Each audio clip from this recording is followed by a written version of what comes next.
April 14, 2014. Gaskiya wannan ranar da duk lokacin da na tuna unforgettable day ne, gaskiya ba zan iya manta ba.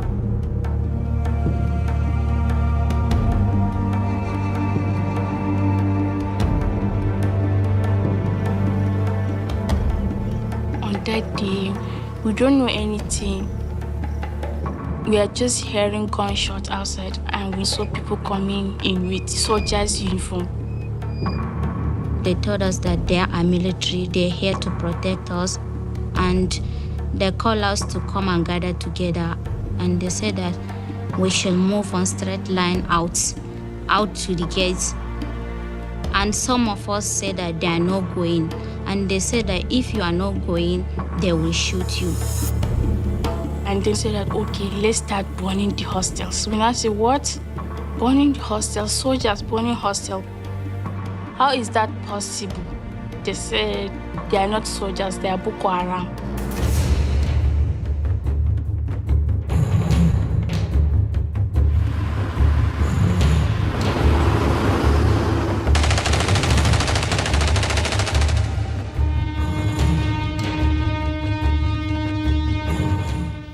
Joy Bishara, Lydia, Pogu, and Mercy Paul were among 276 teenage girls who Boko Haram terrorists kidnapped from their school in April 2014 to start a broken new life deep in the forest of horror. 8 years after, the three can smile to a future of value in a world of opportunities, having been lucky to jump off the ill-fated truck of the kidnappers on the night of the incident and ferried to the United States to further their education by Jubilee Campaign, a human rights group.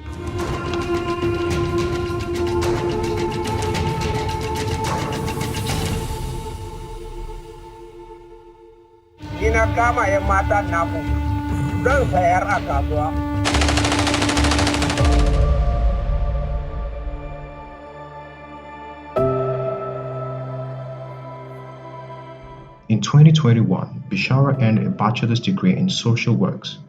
Pogu graduated with a legal studies degree, while Paul was on a journey to becoming a doctor. Sadly, the same cannot be said of over 100 other girls who have been failed by President Muhammadu Buhari's administration, with their lives derailed in continued captivity of the Islamic terrorist group 8 years after their abduction. Data from the Bring Back Our Girls campaign shows that of 276 who were abducted, 57 escaped, 107 were released after negotiations between the insurgents and the government, and 112 remain missing or held captive. Muna dandali, muna wasa, waƙe-waƙe da raye-raye muke yi, sai kawai sai muka ji harbi da motoci suna zuwa. To ba mu taɓa jin harbi ba, dukkanmu mun firgita, kowa ya shiga an sama ya gudu.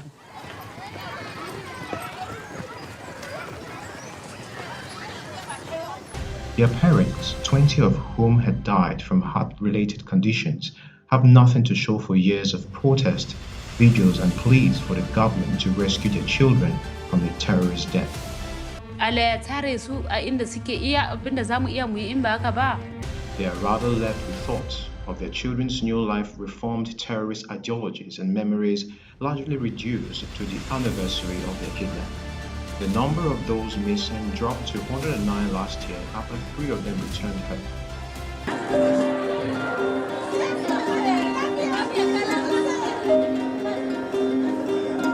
Ruth Ngilada Pogu and Hassana Adamu returned with 2 children they bore within the time they were in captivity. Sharaya Musa Muta was found wandering in the forest, and they have since been reunited with their families. The US human rights group in a statement last year blamed the government of former President Goodluck Jonathan for being slow to act and failing to prevent the attack at first. The group continues to call for the release, recovery and rehabilitation of missing girls into the society. But pressure groups in Nigeria say rescue efforts have been sidestepped in the priorities of the government of President Muhammadu Buhari. The Bring Back Our Girls group accused the government of abandoning the girls when it should have redoubled the effort to rescue the release It also said their parents have not received reassurance from the government on whether there was still an active rescue operation or not.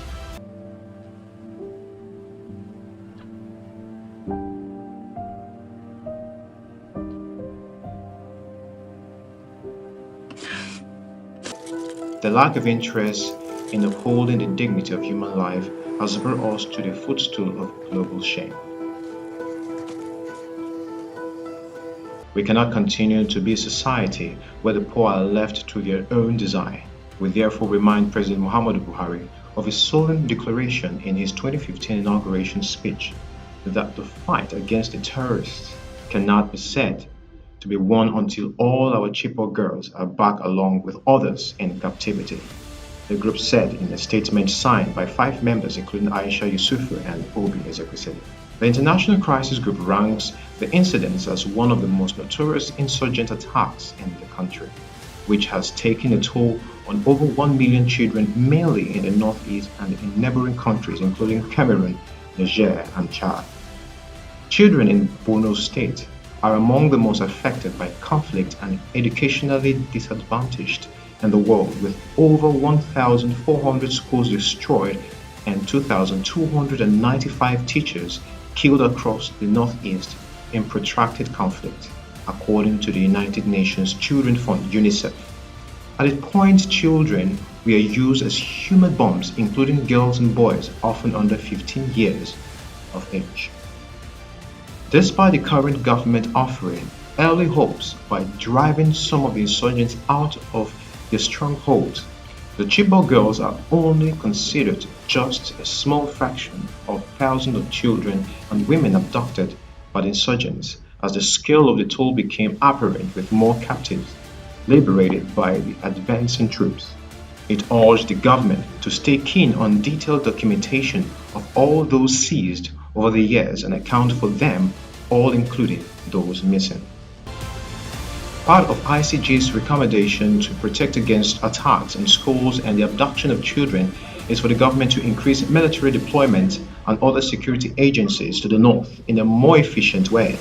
It wants the army to review its engagement countrywide, pull out personnel and resources from what is in excess police operations and concentrate them on the northeast. It also urged the government to investigate the security lapses that enable the abduction and publish findings. The government should pledge to implement its committee's recommendations. The committee should include women and others with specific knowledge and understanding of gender-sensitive aspects of the Boko Haram insurgency. The government also should publish the findings of the 2014 Ibrahim Sabo Committee, which investigated this Chibok girls' abduction, the ICG said. As the 2023 election approaches and more actions sway towards politics, the conviction and disappointment are even higher that the Buhari-led government has failed the girls and their parents.